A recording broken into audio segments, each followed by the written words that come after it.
Señores diputados, ciudadanos, estamos tramitando en estos momentos una PNL sobre pobreza energética. Es curioso porque, lo mires por donde lo mires, el concepto de pobreza, que puede aplicarse desde el punto de vista económico, biológico, social, no tiene su contrapartida en este campo con el de riqueza. Es decir, cuando hablamos de pobreza energética, estamos hablando de algo que traducido es no poder vivir. Hoy en día, si uno se queda sin energía, se queda sin lo más básico. Probablemente por debajo del nivel de energía eléctrica esté solo el oxígeno. Y es curioso que en este campo una y otra vez insistamos en hablar de bajar la factura, de reequilibrar el mercado, así como de el bono social, etcétera. Miren, mi partido, una de las cosas más bonitas y que a mí más me gustaron cuando surgió, era que utilizaba el concepto de casta. El concepto de casta era aplicable desde la Moncloa hasta el último ayuntamiento. Todo el mundo tenía la sensación o entendía que casta era aquel que disfrutaba de algo indebidamente, algún privilegio, etcétera, y eso pasaba pues desde los poderosos grandes hasta el sobrino del alcalde de un ayuntamiento que estaba colocado o enchufado a dedo, ¿no? Pero aquí, en materia de energía, creo que es necesario superar ese concepto y subir un escalón más. Cuando hablamos de los que manejan esto, debemos de hablar de amos, literalmente. Los dueños de todo. No solo porque efectivamente el concepto de puertas giratorias no se aplica a la banca, sino aquí, al mundo de la energía, sino porque realmente los tienen en su poder hasta mentalmente. Miren, ¿recuerdan ustedes que el gobierno del Partido Popular suspendió la tercera y última subasta del año 2015? ¿Alguien sabe qué pasó con eso? No se les ha explicado a los españoles por qué se suspendió la subasta. ¿Y saben por qué?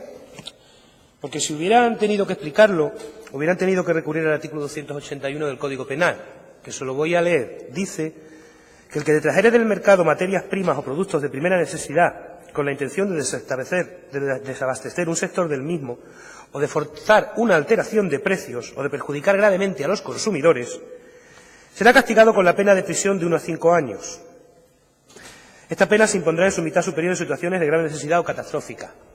Eso ha vuelto a pasar este año, en una situación de consumo energético en calefacción alto debido a las bajas temperaturas.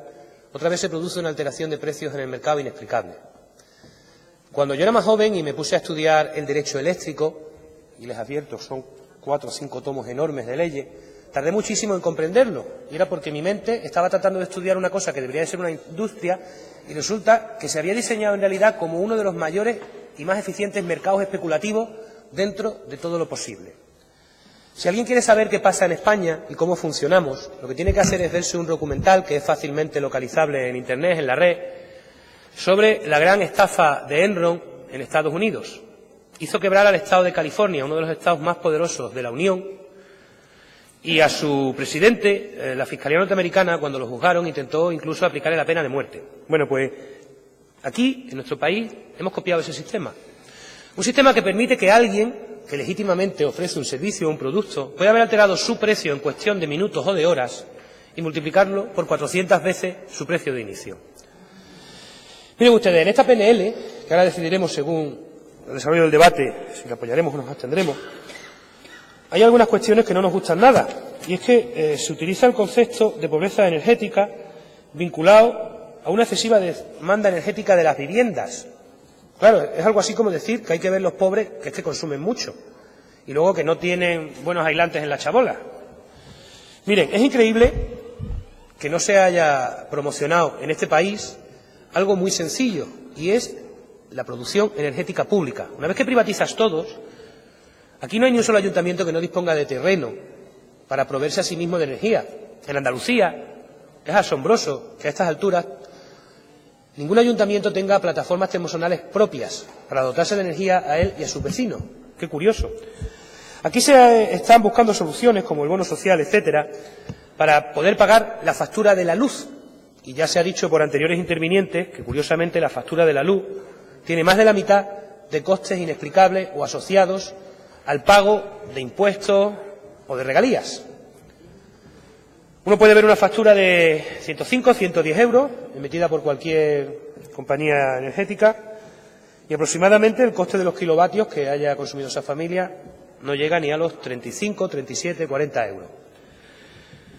¿Han pensado ustedes que en vez de destinar dinero público a pagar facturas, algo que alegra mucho a las compañías energéticas, se invirtiera en producción propia por parte de la Junta de Andalucía y se pagara con kilovatios a esas mismas energéticas? Verán, se hace referencia en la PNL a la sentencia del Constitucional, donde se anulan ciertos preceptos de una ley catalana que lo que pretendía era meterse en la relación comercial entre el consumidor y la compañía eléctrica para impedir el suministro y tal.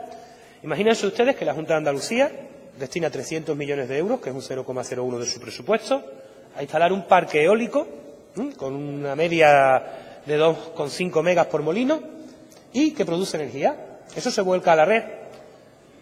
Prácticamente todos los ayuntamientos tienen ya localizados a las personas que se encuentran en situación efectivamente de pobreza energética. Esos datos además los tienen las compañías eléctricas. Es perfectamente posible regular, conforme a la sentencia del Tribunal Constitucional, que lo que se hará cargo la Junta es de darle kilovatios a las empresas energéticas, los kilovatios que hayan consumido estas personas que no pueden pagarlo. Y quitamos de en medio impuestos, quitamos de en medio regalías, quitamos de en medio cánones, etcétera. Por cierto, está muy bien la proposición de la bajada del IVA del 21 al 4%, pero ¿sabían ustedes que esto es imposible porque es uno de los puntos centrales en los tratados de la Unión Europea y en el reglamento del IVA? ¿Que el IVA de la energía está al 21 siempre?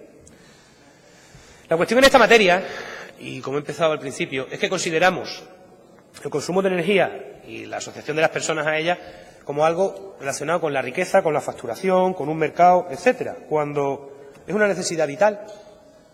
Entiendo que la regulación que tenemos que procurar en el futuro es que, dado que, por ejemplo, en este país hemos invertido varias decenas de miles de millones de euros en sufragar mediante subvenciones todo tipo de instalaciones energéticas renovables y resulta que no tenemos ni una sola fuente de producción de carácter público, lo que tenemos que invertir es precisamente eso, en que haya fuentes de producción pública que garanticen unos mínimos de consumo gratuito a cualquier familia. No consumen mucho en las familias. La gente pone lavadoras, tiene un frigorífico, tiene un horno, una cocina eléctrica de vez en cuando, etcétera. El consumo de las familias es ridículo. Es decir, se lo puede permitir el pago cualquier administración y a partir de unos mínimos empezar a cobrar. Sería una idea más inteligente que luchar contra unos colosos que determinan no solo la legislación a su favor, sino que provoca su mal uso, que dentro de todo nuestro déficit, pues aproximadamente un tercio venga de esas deficiencias en el consumo energético. Quisiera indicarles también que otro de los elementos básicos en materia de consumo que se proponen en la PNL es la posibilidad de que el sujeto sepa lo que está gastando. Ayer precisamente vi un anuncio en la tele donde una compañía comercializadora te da una aplicación en el móvil y tú ves en tiempo real los euros que te va costando la electricidad. Lo curioso es que en el anuncio el número de euros y de céntimos va constantemente, plas, plas, plas, plas, plas, asusta. Como tengas eso, lo mismo apagas todas las luces de tu casa. Estaría bien que efectivamente se hicieran campañas de comunicación y de información y que se le dijera a los consumidores que en las subastas eléctricas diarias, de los 80 sujetos que entran a pujar, 10, 12, 13 son compañías energéticas, el resto son bancos, compañías inversoras, etcétera. Es decir, si no cambiamos el sistema eléctrico y lo pasamos otra vez a producción industrial y seguimos creyéndonos y jugando que esto es un mercado y un sistema especulativo, vamos a seguir en manos de unos señores a los que les da igual perjudicar la economía del país, porque les recuerdo que no solo es el consumo doméstico, sino que el consumo de pymes, pequeñas y medianas empresas y de grandes empresas es de los más caros de Europa. ArcelorMittal, la planta productiva de Asturias, estuvo a punto de cerrar porque no le salía a cuenta pagar el precio de la electricidad en España en su fundición. Y claro, insisto, seguimos pensando en cómo defendernos de unos colosos que nos machacan desde el punto de vista de la facturación, cuando lo más sencillo es que desde la administración pública se empiecen a instalar a nivel municipal todo tipo de fuentes de producción renovables, termosolares, eólicas y solares, cuyos precios han bajado muchísimo, y que se fomente esa misma instalación a nivel micro en todos los hogares. Muchas gracias. Gracias, señoría. Turno ahora para el Grupo Parlamentario Popular y en su nombre toma la palabra la señora García Jiménez.